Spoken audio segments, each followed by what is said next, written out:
Hey guys, welcome to my another vlog. जैसे कि मैंने अपने लास्ट व्लॉग में आप लोगों को बताया था कि हम लोग सियाचिन ट्रैकिंग पे निकले हुए हैं, तो हम इस व्लॉग में अपना कंटिन्यू करेंगे और मैं आपको अपने आगे की जर्नी दिखाऊंगा कि कैसे हमने सियाचिन ट्रैक किया। जैसे कि मैंने अपने लास्ट व्लॉग में दिखाया था आपको कि हम लोग को सियाचिन बेस कैंप पहुँचते पहुँचते काफ़ी लेट हो गया था, बट हम लोग रात में 10 बजे पहुँच गए थे। फिर नेक्स्ट डे हमारा ट्रेनिंग स्टार्ट हुआ था सियाचिन बेस कैंप में। इस ट्रेनिंग के लिए हमको सारे इक्विपमेंट्स आर्मी ने प्रोवाइड करवाया, लाइक बैग, शूज़, जैकेट्स, वो सारी एसेसरीज़ जो हम लोग को एक ट्रैकिंग के लिए चाहिए होती है, वो सब हमको आर्मी ने प्रोवाइड कराया।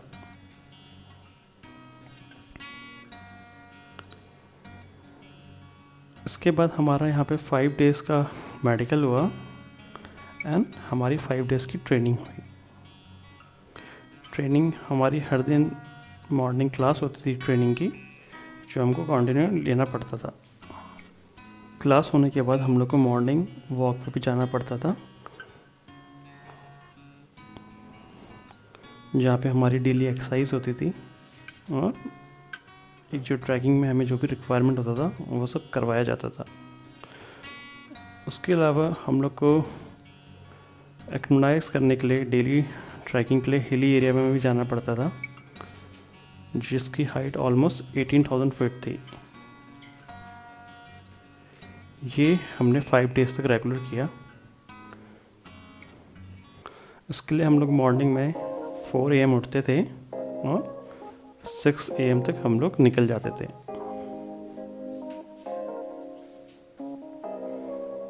और ये सबके लिए कंपलसरी था। देन लंच से पहले हमारी दूसरी ट्रेनिंग होती थी, जो हमें हार्ड बर्फ़ के ऊपर करनी पड़ती थी, जो कि इस प्रकार होती थी। और ये सबको करना ज़रूरी था क्योंकि सबके मार्क्स मिलते थे इस ट्रेनिंग के अकॉर्डिंग। तो आपको मेडिकल भी क्लियर करना है, वहाँ पे एक एग्ज़ाम भी क्लियर करना है, ओके। और जिसका मेडिकल क्लियर नहीं होता था उसको हमारा साथ यहीं से छोड़ना पड़ता था। जैसे कि आप देख सकते हैं हमारे कुछ मेंबर्स थे, 4 मेंबर्स, जिनके मेडिकल क्लियर नहीं हो पाए, उनको हमारा साथ यहीं से छोड़ना पड़ा। ये भी काफ़ी इमोशनल टाइम होता है। ये आप देख सकते हैं, मुझे मेरा तो रोना निकल गया था।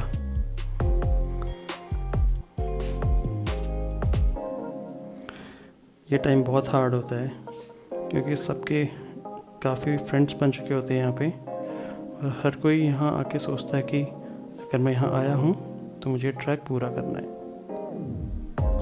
क्योंकि ये एक लाइफ टाइम एक्सपीरियंस ट्रैक है।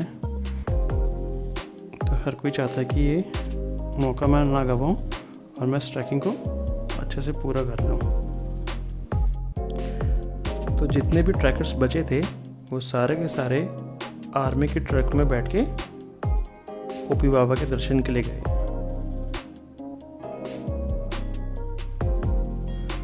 यहाँ पे ओपी बाबा का टेंपल बहुत ही ज़्यादा फेमस है। कहा जाता है अगर आपने ओपी बाबा के दर्शन पूरे सही से नहीं किए तो आपको ट्रैकिंग में मुश्किलात का सामना करना पड़ सकता है। तो यहाँ जो भी आता है, या वो फौजी हो, ऑफिसर हो, कोई भी रैंक का पर्सन हो, वो ओपी बाबा के दर्शन ज़रूर करता है।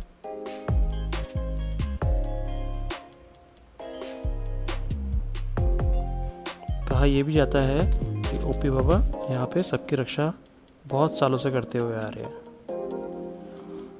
ओपी बाबा के दर्शन के बाद हम लोग बेस कैंप 1 के लिए निकले, जिसकी दूरी 18 किलोमीटर थी।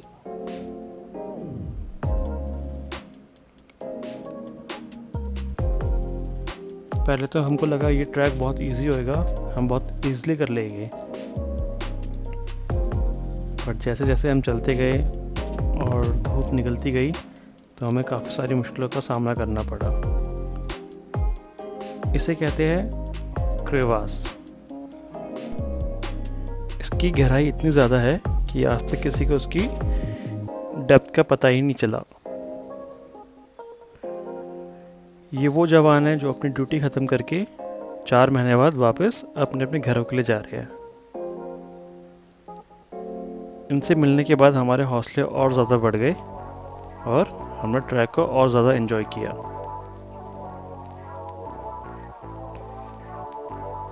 हम तो सिर्फ यहाँ घूमने के लिए 10 दिन के लिए जा रहे थे, बट ये जवान यहाँ पे पूरा अपना 4 महीने का टाइम स्पेंड करते हैं हमारी रक्षा के लिए।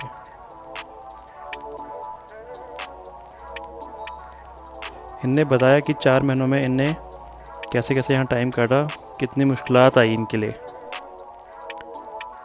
यहाँ से मिलने के बाद हम लोग फिर अपने बेस कैंप के लिए और आगे बढ़ पड़े और फाइनली हम पूरे 8 घंटे के सफ़र के बाद अपने बेस कैंप 1 पे पहुँचे, जहाँ पे इंडियन आर्मी के कुछ लोग हमारे वेलकम के लिए खड़े थे। ये हमारा डे 2 है। डे 2 हम लोग अगेन मॉर्निंग में 6 AM उठने के बाद अपना बेस कैंप 1 से बेस कैंप 2 के लिए बढ़े, जो कि 14 किलोमीटर का था।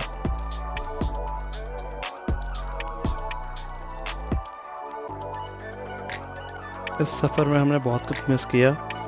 हम लोग रास्ते में सोचते थे कि हम यहाँ क्यों आ गए हैं। हमें पिज़्ज़ा, बर्गर, चिकन इनकी बहुत ज़्यादा याद आती थी, बट टच वुड आर्मी ने हमारे लिए यहाँ पे सब कुछ प्रोवाइड किया था। जो भी हमको चाहिए था खाने के लिए उन्होंने सब कुछ हमें दिया।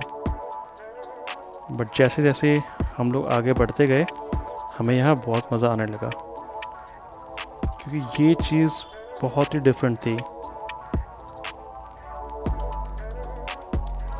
बड़े बड़े पहाड़, लंबे लंबे रास्ते, चारों ओर बर्फ़, बहुत ही अच्छा लगने लगा हमको। और ऐसा लगा कि काश हम यहाँ पे 3-4 मंथ्स के लिए रुक जाए। हमारे यहाँ पे डेली मेडिकल चेकअप भी होता था, जहाँ पे हमें चिलब्लेन की शिकायत ना हो या फ्रॉस्ट बाइट ना हो, उसके लिए डेली हम अपने पैरों पे क्रीम और डॉक्टर चेकअप करवाते थे। 2 दिन ख़त्म होने के बाद हम अपना बेस कैंप 2 से बेस कैंप 3 के लिए बढ़े, जो कि 14 किलोमीटर का ट्रैक था। इसका भी सेम रूट था, पर यहाँ पे जो रास्ते थे बहुत ज़्यादा डेंजर थे, जहाँ पे हमें और भी केयरफुल रहना पड़ा, क्योंकि यहाँ चारों ओर स्नो ही स्नो थी और कुछ भी नहीं था। तो हम हमेशा एक के पीछे एक चलते रहते थे और हम हमेशा रोप अप होके चलते थे। फिर हम पहुँचे अपने बेस कैंप 3 में। यहाँ पे भी हमारा अच्छे से बहुत स्वागत किया गया। ये है पोर्टर्स, जो हमारा बैग लेके हमारे साथ साथ चलते थे। इनने बताया कि ये यहाँ पे कैसे अपना टाइम काटते हैं। ये सारे लद्दाख के हैं और ये यहाँ पे इंडियन आर्मी के साथ रहते हैं। और इनसे मिलकर हमें बहुत ज़्यादा अच्छा लगा, क्योंकि ये इंडियन आर्मी की इतनी ज़्यादा हेल्प करते हैं कि इनके बिना यहाँ पे आर्मी का सरवाइव करना बहुत ज़्यादा मुश्किल है। यहाँ के ऑफिसर ने बताया कि ये बहुत ही ज़्यादा मेहनती लोग होते हैं। अगर ये यहाँ पे है तभी हम भी है, अगर ये नहीं तो हम भी नहीं।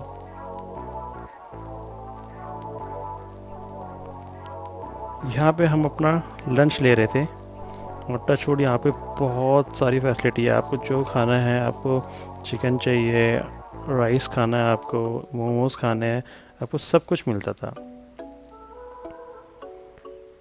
फाइनली हमारा वो दिन आया जिस दिन हम अपने मेन कैंप बेस 4 के लिए गए। ये 18,000 हाइट पे था और इतनी ज़्यादा एक्साइटमेंट थी, क्योंकि हमने पूरा अपना ऑलमोस्ट 1 मंथ इसके लिए दिया था। स्टार्टिंग के 2 दिन तो हमें बहुत परेशानी आई कि यार कितना चलना पड़ता है, कैसा कैसा है। बट जैसे जैसे हम आगे बढ़ते गए हमारा स्टैमिना भी काफ़ी बढ़ा और फाइनली हम अपने मेन कैंप 17,000 जो फीट पे था कुमार पोस्ट, वहाँ पहुँचे, जहाँ पे इंडियन आर्मी ने हमारा बहुत ही अच्छे से वेलकम किया। यहाँ हमें बड़े बड़े ऑफिसर से मिलने का मौका मिला, जिनमें मैं यहाँ की बारे में बताया कि यहाँ पे लोग कैसे कैसे रहते हैं। अब मैं आपको दिखाता हूँ कि हमारा ब्रेकफास्ट, लंच और डिनर कैसे आता था। यस, आप सही देख रहे हैं, डेली हमारा ब्रेकफास्ट, लंच और डिनर बाय फ्लाइट आता था। तभी हम यहाँ पे बोलते थे कि आप खाना प्लीज़ वेस्ट मत किया करो, क्योंकि यहाँ पे एक चपाती की भी कॉस्ट 450 रुपीज़ पड़ती है।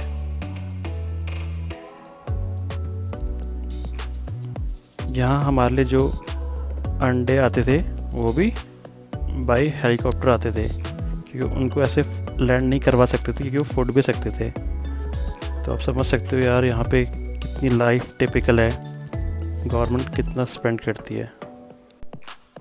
जैसा कि मैंने आपको बताया था, सियाचिन में हाइपोथर्मिया की बीमारी बहुत ही कॉमन है। जिस रात हम अपने बेस कैंप 4 में रुके थे, उसी रात एक सैनिक हाइपोथर्मिया का शिकार हो गया। रात भर तो इनको यहाँ के लोकल डॉक्टर ने ट्रीटमेंट दिया, बट उनके लिए काफ़ी नहीं था।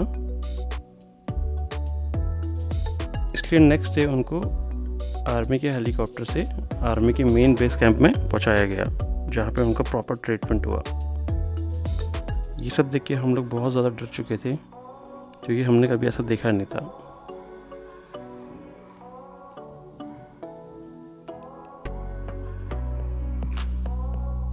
नेक्स्ट डे आर्मी का एक हेलीकॉप्टर आया और इस जवान को लद्दाख के मेन हॉस्पिटल में लेके गया। वहाँ पे इनका अच्छे से पूरा ट्रीटमेंट हुआ। तभी मैं आप सबसे कह रहा था कि ये मेरा लाइफ टाइम एक्सपीरियंस ट्रैक था। अब मैं आपको बताता हूँ कि आप ये ट्रैक कैसे कर सकते हैं। इसके लिए आपको कुछ नहीं करना है। ऑल ओवर इंडिया से 36 लोगों का सिलेक्शन होता है। 15 डेज़ का मेडिकल एंड 10 डेज़ का ट्रैक एंड 5 डेज़ आपको घूमने के लिए मिलते हैं। इंडियन आर्मी की वेबसाइट में अगर आप जाते हैं तो वहाँ पे एक एडवेंचर का कॉलम आता है। वहाँ पे जाके आप ये फॉर्म ईज़िली भर सकते हैं और इसकी कॉस्ट फ्री है। इसमें आपको कुछ भी पे नहीं करना। तो कोई भी पर्सन, कोई भी हो, वो उसको फिलअप कर सकता है और इस ट्रैक पे जा सकता है। बस उसको मेडिकली फिट रहना चाहिए बस, और कोई रिक्वायरमेंट नहीं है यहाँ पे। और इंडियन आर्मी इसमें आपको पूरा सपोर्ट करती है, आपके ऊपर सारा पैसा लगाती है, आपको अच्छा अच्छा खाने को मिलता है, अच्छे अच्छे लोगों से मिलने को मिलता है। तो इस ट्रैक में बहुत ज़्यादा मज़ा आता है। तो प्लीज़ इस वीडियो को ज़्यादा से ज़्यादा शेयर करना, ताकि सबको पता चले कि इंडियन आर्मी यहाँ पे कैसे सरवाइव करती है।